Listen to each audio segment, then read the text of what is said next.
There you go. Welcome to Phase 1 Weight Loss and Conditioning, the Friday workout, July 17, 2020.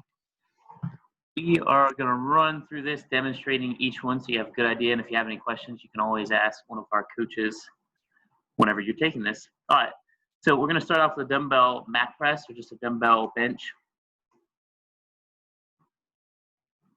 Good. Feet are squatting width apart.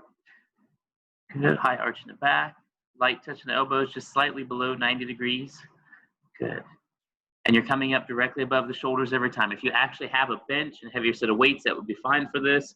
If not, the ground, any kind of a mat underneath you would be great. Light touch and up. Next is a kettlebell swing.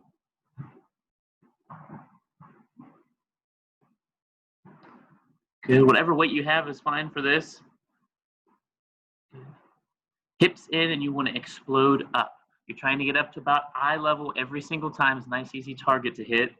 And you're trying to make your hips do all the work. You shouldn't feel like your shoulders do anything. You should feel like your hips are powering and exploding it up hard enough to where you don't have to do any work with the upper body. Good. You can even do this one with just body weight if you have to. You just make sure it's really fast paced, and I would go all the way down, touch the ground, and then hip into it as you come up with the hands. Next are sit-ups. Again, we have a squatting width stance, a shoulder width stance, toes turned out 30 degrees, and you're trying to keep at least your heels on the ground while you're doing your sit-ups. If you want a little bit more challenge, interlock the fingers behind your head and keep them there the whole time. If that's too tough, or it becomes too tough as you're going, then swing your arms, and that'll get you the rest of the way. And then lastly, we have kettlebell squats. Good. Feet are shoulder width apart, toes turned out 30. You're going to go down, knees go out over the toes as your hips go back. You're looking 5 feet in front of you on the ground, and you're going down to a depth where the hip crease goes below your knees. Good. And again, you can do this one body weight if you have to. You can do it with a front-loaded dumbbell. You can do it with a kettlebell hanging if it's a really heavy kettlebell. Any of those options will be great, especially for this high reps. And so those right there, you're going to do 20, 18, 16, 14, all the way down to 2. And then you'll be finished with that section.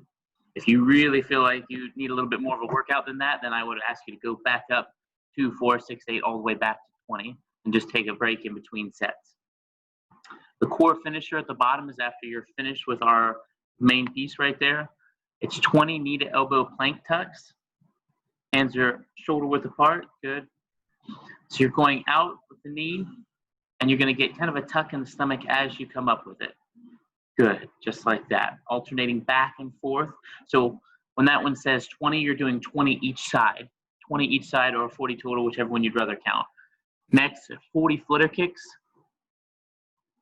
Good, making sure that you keep your shoulders off the ground. Go only as low to the ground as you can with your legs. If it starts going the back, just come up a little bit higher with the legs as much as you need to.